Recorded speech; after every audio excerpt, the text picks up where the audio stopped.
Of course, due to the OLPC project, this was kind of the start of all this netbook hype. Even though that the fellows from the OLPC project kind of missed it, it was more kind of idealistic thing, you know, not a business plan behind this. Nicholas Negroponte over here on the right, and Walter Bender, the great developer of the Sugar desktop interface, who left the OLPC project after Negroponte announced that they are now going to cooperate with Microsoft. So he immediately left after this, whatever that means. Over here, yeah, that's the first OLPC XO. You know, the interesting thing is over here we have the first EPC. And I guess not so many people know over here that the first EPC was also based on the AMD Geode, because they took over the OLPC platform at that time, the EPC developer team, and then they figured out, okay, we might need a little bit more performance, and the Intel Classmate PC was already in development, so they asked Intel to ship us over a couple of platforms. So they got a Celeron CPU platform, mobile Celeron at that time. And then in 2007 over here, during the Computex, they announced the first EPC. And they never told Intel anything about it. They just said, okay, we're also building something for education market or for the emerging market, something like the Classmate PC. And all of a sudden they're coming out with a piece of design that everybody wanted to get. And the interesting thing too is, the first EPC came with a Linux operating system, the Xandra system at that time. When we're looking at the first year of the netbook market, we had a sale of a market share of 80% Linux OS netbooks on the market and only 20% of Microsoft Windows netbooks, which changed completely after Microsoft figured out, oh my goodness, we made something wrong. We missed a complete market. So Microsoft changed their license policy at that time for the Windows XP Home, just to make sure that people are still buying a 10-year-old desktop operating system. So they changed it on. They came up with a so-called ultra-low-cost PC license, which they announced like for some $15. I had a lot of talks with manufacturers over here, and can definitely tell you they even got subsidized. Right? Whether it was for no cost getting a Windows XP Home on netbooks, or that they even got paid from Microsoft to get Windows XP on the network market. I mean, that's the only market that is generating growth rates in the IT industry at the moment. So and last year we have 14 million network sales. So think about this, if Microsoft would just pay like some $5 for each license to get it onto a netbook, that is something like $60 million for having a monopoly on the craziest market or the craziest hardware market at the moment. That's pretty cheap for them. So first EPC, based on a Celeron CPU, EPC 4G, then came the 2G and the 8G, and then the whole market changed completely in last year, March, during the IDF in Shanghai, when Intel announced the Intel Atom CPU. So Intel announced two different versions of the Atom. It was, on the one hand, it was the Diamondville core, and the other one, well, it was called Centrino and Atom before, but it's the Diamondville core that you can see right now as a standard CPU in netbooks. Like, I think 98% of all the netbooks are running on the Intel Atom with the Diamondville core. And the Silverthorne, or the Mango platform, which was meant to be in MIDs. The problem is right now it's getting kind of mixed up by a lot of manufacturers that are building just 12-inch devices, getting the Silverthorne core in there, which is a CPU that's definitely not offering you such a decent performance, especially when it comes to heavy loaded or websites that are heavy loaded with flash banners. The Silverthorne CPU just sucks big time. I'm sorry, I hope there's no Intel developer in here.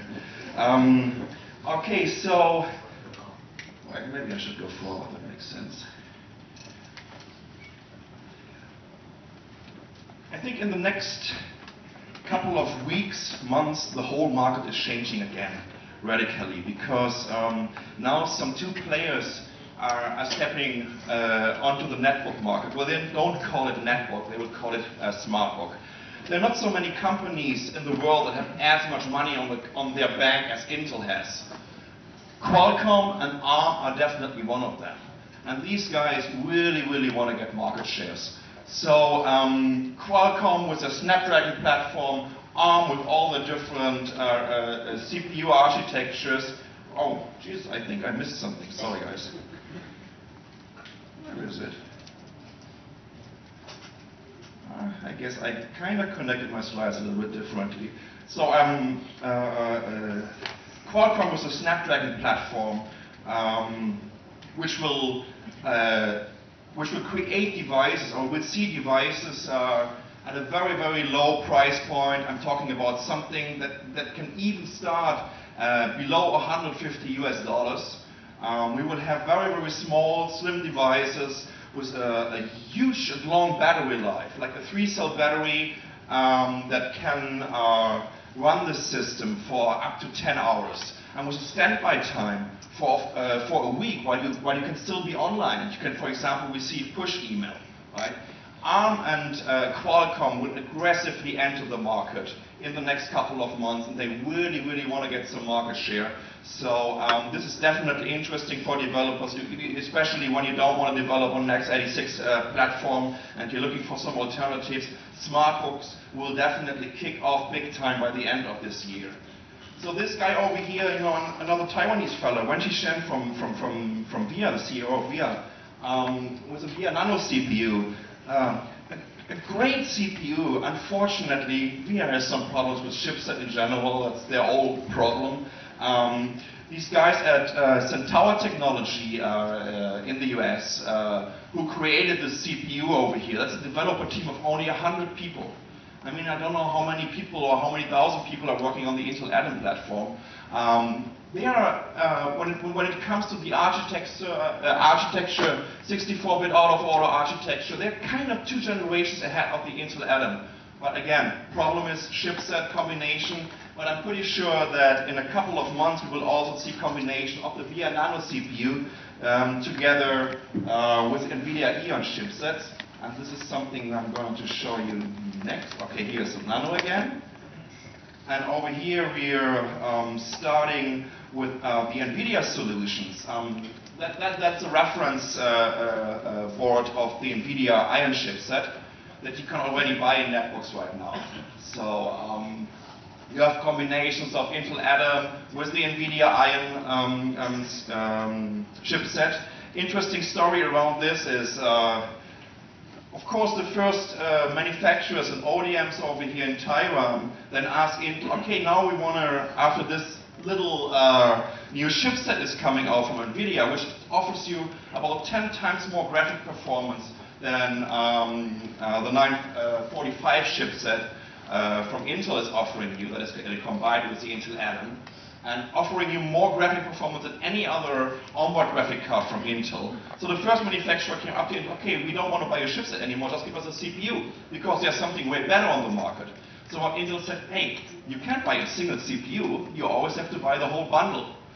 So 24 hours later, it got revealed, I guess it was Digitime who brought this news up, and you know, Intel immediately stepped in and said, no, everything is cool, you can buy a single CPU. So how they worked around this was just, right now you can buy, I think the combination between the Intel Atom CPU and the 945 chipset is at $25 for 1,000 units.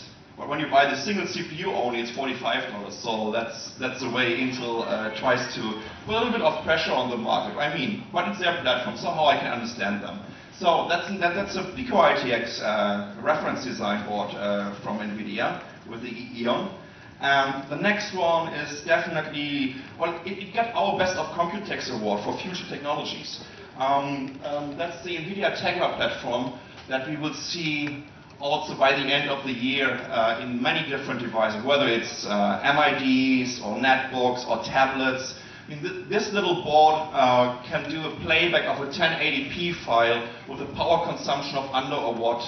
And I think in the near future that this is going to change a lot of mobile internet devices, a lot of netbooks. This can build really small devices with this at a very low low-cost price point.